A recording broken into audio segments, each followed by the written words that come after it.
संस्कृतमा छ। एउटा प्रार्थनाको श्लोकले भन्छ, ओम, खासै ओम त अहिले आएको, तर पुरानो प्राचीन अनुसार ओ असत्यमा सद्गमय, अर्थात् हे प्रभु परमेश्वर मलाई असत्यबाट सत्यमा लैजानुस्। हाम्रा ऋषि मुनिहरूले इमानदारपूर्वक यो प्रार्थना गर्दैथे, ओ असत्यमा सद्गमय, म असत्यमा छु, झुटमा छु, मायाजालमा छु, जन्जालमा छु, मलाई बचाउनुहोस्। यीशु प्रभुले भन्नुभयो, म सत्य हुँ, सत्यलाई तिमीहरूले चिन्यौ भने सत्यले तिमीलाई स्वतन्त्र गर्नेछ। त्यसैले यीशु कुनै दर्शन शास्त्र नपुगेर, धर्मशास्त्र नपुगेर थप्न आउनु भएन। ऋषि मुनिहरूले, नेपालीहरूले गरेको प्रार्थनाको उत्तर दिन आउनु भएको। अर्को, मृत्युमा अमृतम गमय, म मृत्युमा छु, म मरेको छु, बासमा छु आत्मामा, मलाई मृत्युबाट अमृतमा लैजानुहोस्, जीवनमा लैजानुहोस् है प्रभु भनेर ऋषि मुनिहरूको प्रार्थना थियो। ओ मृत्युमा अमृतम गमय, मृत्युबाट अमृतमा, जीवनमा, अजम्बरीपनामा लैजानुहोस्। त्यो शारीरिक तपाईँले मृत्यु एउटा कुरा हो, तर आत्मिक तपाईँले जीवन सजीव हुने हो भने येशू प्रभु चाहिन्छ। त्यही भएर येशूले भन्नुभयो, पुनरुत्थान र जीवन म नै हुँ, मलाई विश्वास गर्ने मर्यो भने पनि बाँच्नेछ। आत्मिक तपाईँले पनि हामी बाँच्न सक्छौँ र अन्तिम इन्साफको दिनमा मरेका व्यक्तिहरू पनि पुनरुत्थान भएर उहाँको इन्साफ अगाडि खडा हुनुपर्छ।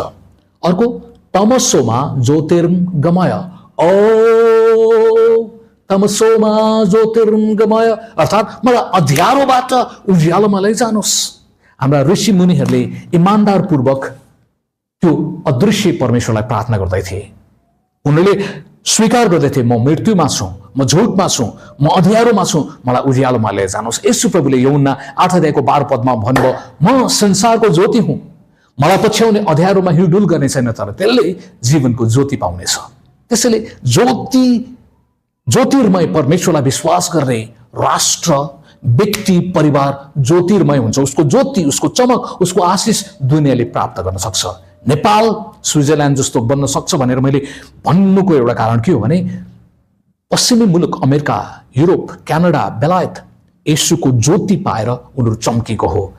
भौतिक तपाईँले पनि हामी अँध्यारोमा छौँ र हामी चम्किने हो भने येशूको ज्योति हाम्रो हृदयमा चम्किनुपर्छ, हाम्रो मन मस्तिष्कमा, हाम्रो परिवारमा, हाम्रो घरमा, हाम्रो सदनमा चम्किनुपर्छ।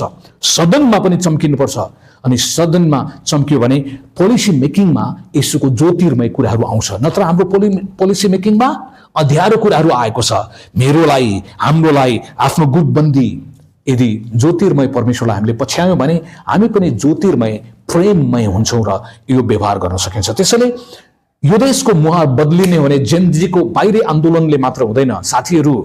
आन्तरिक तपाईँले मानसिक आन्दोलन, आत्मिक आन्दोलन, भित्री प्रकारको सोचाइमा पनि, ज्ञानमा पनि यो चेन्ज हुन आवश्यक छ।